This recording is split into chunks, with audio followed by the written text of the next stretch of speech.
Discover the advantage of unlimited access to all the stories and resources from IBJ and inside Indiana business. From insights to inspiration, business leaders rely on the IBJ for all things Indiana business. Start your $1 a week trial now at ibj.com/trial offer.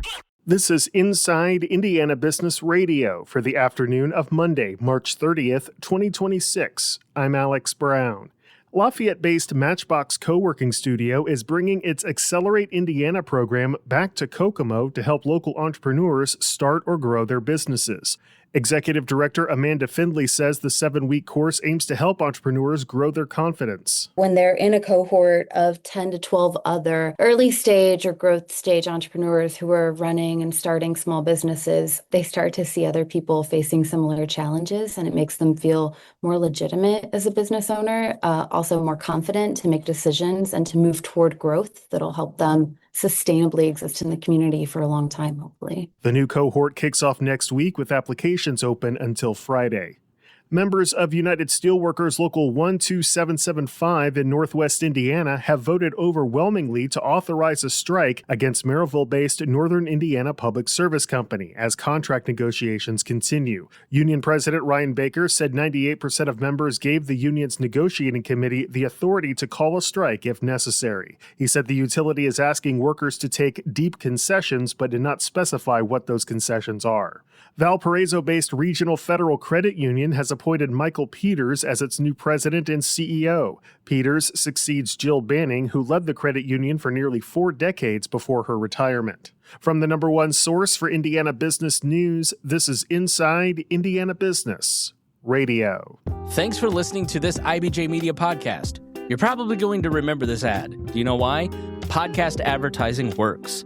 85% of listeners recalled hearing an ad during a podcast, and 70% of podcast listeners have acted after hearing an ad.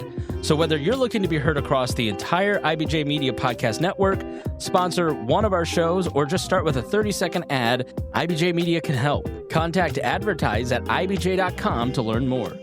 With 2 nearby Big Ten Conference teams set to participate in the NCAA Men's Final Four, local tourism officials are gaining confidence that big crowds will flock to Indianapolis throughout this weekend. The national semifinal matchups will feature UConn versus Illinois and Michigan versus Arizona, with the first game set to tip off Saturday at 6:09 p.m.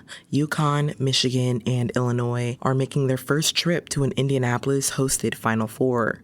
Arizona played in and won the 1997 event at the RCA Dome. Visit Indy Executive Vice President Chris Gall said the 8,500 hotel rooms in downtown Indianapolis are virtually sold out between the NCAA's dedicated room block and fans who bought rooms on their own. Further out, he said hotels on the north side and in Hamilton and Hendricks counties are benefiting from bookings tied to the event. Gall said it's unclear what the average room rate is for the city because many rooms are still in flux, and most of downtown's hotels are in the NCAA's Central Indiana room block, spanning 34 properties. Those hotels will account for a total of about 52,000 room nights through the weekend.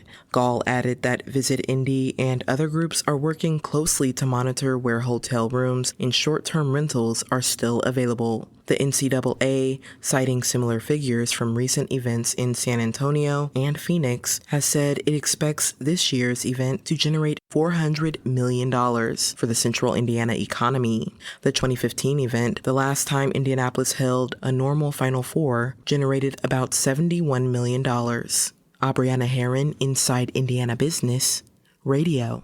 Prairie today unveiled its new Museum Experience Center, the result of a $40 million renovation and expansion of its former Welcome Center. CEO Norman Burns said the 89,000 square foot 2-story building features different experience areas, a 5,000 square foot space for traveling exhibits, a new cafe, and a space overlooking the outside of the museum called Prairie Outlook. While museum officials held an opening ceremony and ribbon cutting this morning, only Prairie members can visit the space until it opens to the public on Friday.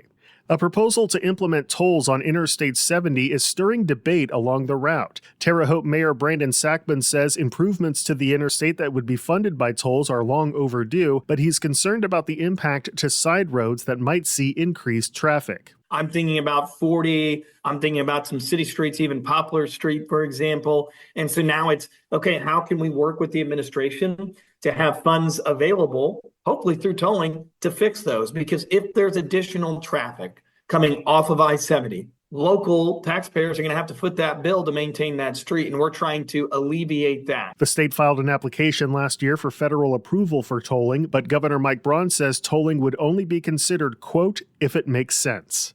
Marion County Public Health Department Director Dr. Virginia Kane is this week's guest on the Business and Beyond podcast with Gary Dick, presented by PNC, a weekly conversation with high-profile Hoosiers in business, sports, and entertainment, and beyond. Available now on the IBJ Media app or your favorite podcast provider.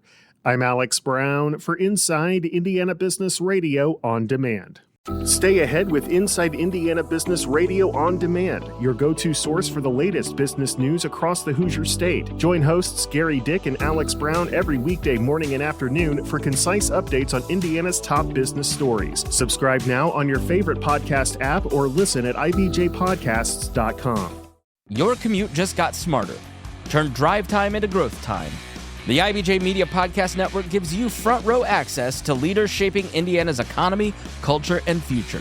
No filler, just smart, relevant, local storytelling you won't get anywhere else. Find all of our shows by searching IBJ Media in your podcast app or visit ibjpodcasts.com.